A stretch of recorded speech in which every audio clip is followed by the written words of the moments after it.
Charles, you got another one. Oh, didn't see you there. Merry Christmas. Since it's Christmas, I figured it was a good time for us to look back on two classic Christmas films. Well, one classic Christmas film and one hot, steamy pile, if you ask me. In any case, we'll take a look at them both. They have a lot in common, maybe more than you would think. So for better or worse, we're going to take a look at the Santa Claus and Jack Frost. The Santa Claus has a premise that pretty much writes itself. What if this sarcastic guy became Santa? From there, you can do all sorts of fun gags involving presents, cookies, and all the other Santa iconography. The hard part is that the inciting incident for this premise involves killing off Santa Claus. Oh. Not an easy thing for a fun family comedy to bounce back from, but they do manage to stick the landing. Not like our old friend Saint Nick. Jack Frost attempts this same leap. The premise is sort of the same. A father who isn't always there for his son Charlie, yes, the son is named Charlie in both movies, becomes an iconic Christmas character? Well, I guess if you count generic snowman as a classic Christmas character. The jokes don't exactly write themselves with this one, but what's worse is the inciting incident is somehow even more tragic than Santa's untimely demise. It starts with Jack Frost, played by Michael Keaton, a struggling blues musician who's constantly torn between being on tour and spending time with his family. He's so close to his big break after being discovered at a show.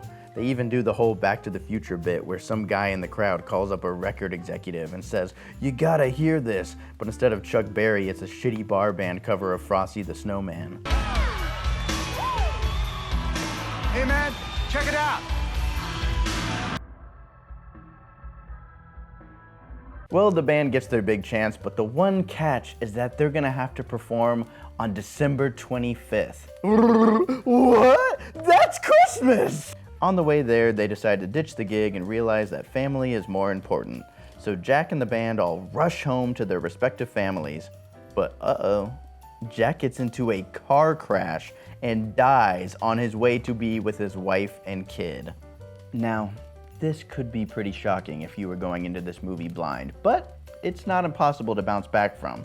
Maybe Jack turns into a snowman in the very next scene. Or maybe he's rushed to the hospital, the doctors have no idea what to do, and they have to transfer Jack's consciousness into the body of a snowman using a brand new radical procedure. But hold on just a second, we haven't even gotten a chance to see Charlie and his mom grieve his death. Isn't that what you want from your fun Christmas movie? That's right, Jack dies on Christmas Eve and doesn't come back as a snowman until the next Christmas Eve.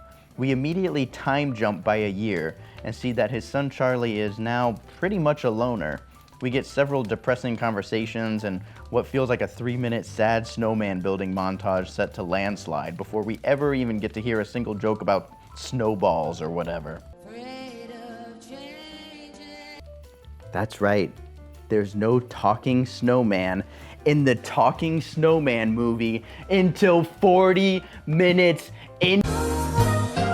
Maybe it's just me, but at this point, Jack Frost has completely lost any hope of being the fun family comedy it so clearly wants to be. The movie has been going for nearly an hour now, and the only things we've gotten are Michael Keaton's weird rock star wish fulfillment, a bunch of depressing stuff, and two of the horniest parents I've ever seen in a kid's film.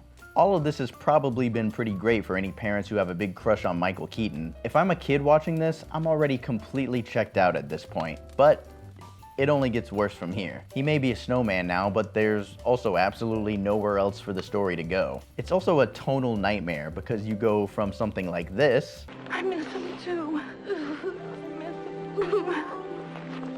to something like this. Oh! What's going on? Oh, nothing. I don't think so.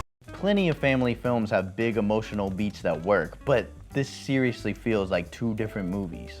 I'd like to bring up the Santa Claus again because, like Jack Frost, it also takes place over the same span of a year. But unlike Jack Frost, it has so many more places to go. The night Scott Calvin causes Santa to fall off the roof and has to deliver all of the presents in his place is only Act 1 of the movie. Just like Jack Frost, Scott doesn't officially become Santa until the following Christmas Eve. But instead of immediately jumping forward a year, we get to watch Scott slowly transform into Santa as his family and co-workers assume that he's descending into madness.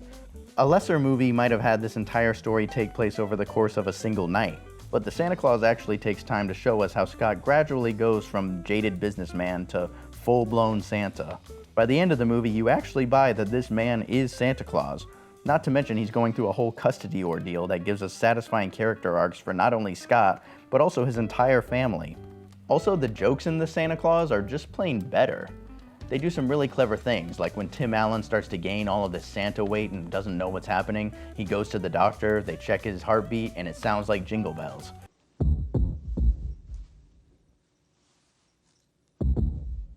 Also, when he reads The Night Before Christmas to Charlie, they get to that line where it says, "A rose, such a clatter."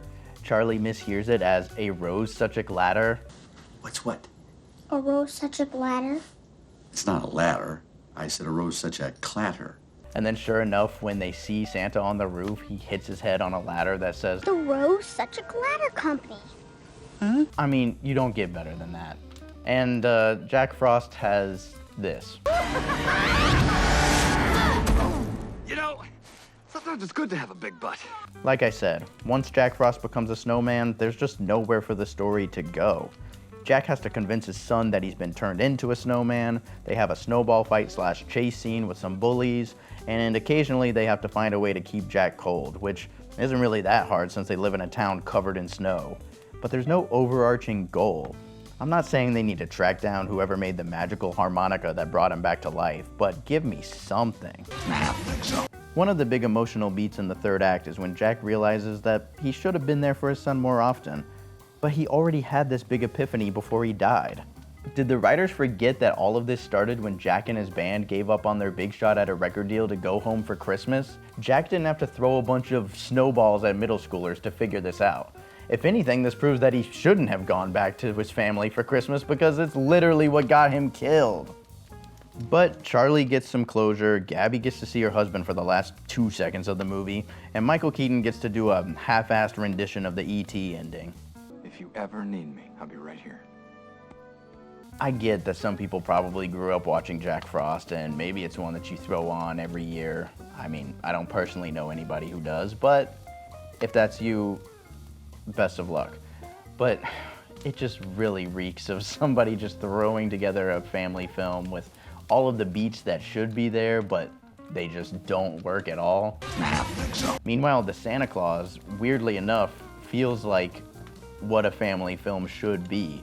It has the emotional beats, it has the heart, it has the humor, and even Tim Allen of all people, is delivering a really good performance. Not only is he nailing the comedy bits, but he's really good at the emotional stuff too, surprisingly so. And it gives me no pleasure to say that, but it's the truth. Meanwhile, you have Michael Keaton, one of the greatest actors there is, who's just really phoning it in with this. I don't think so. Well, at any rate, I hope you have a wonderful holiday season. I hope you watch some really good Christmas movies. You can't go wrong with the Santa Claus, and if you watch Jack Frost, do so at your own risk. In conclusion, the Santa Claus good, Jack Frost poo-poo. Merry Christmas, everybody.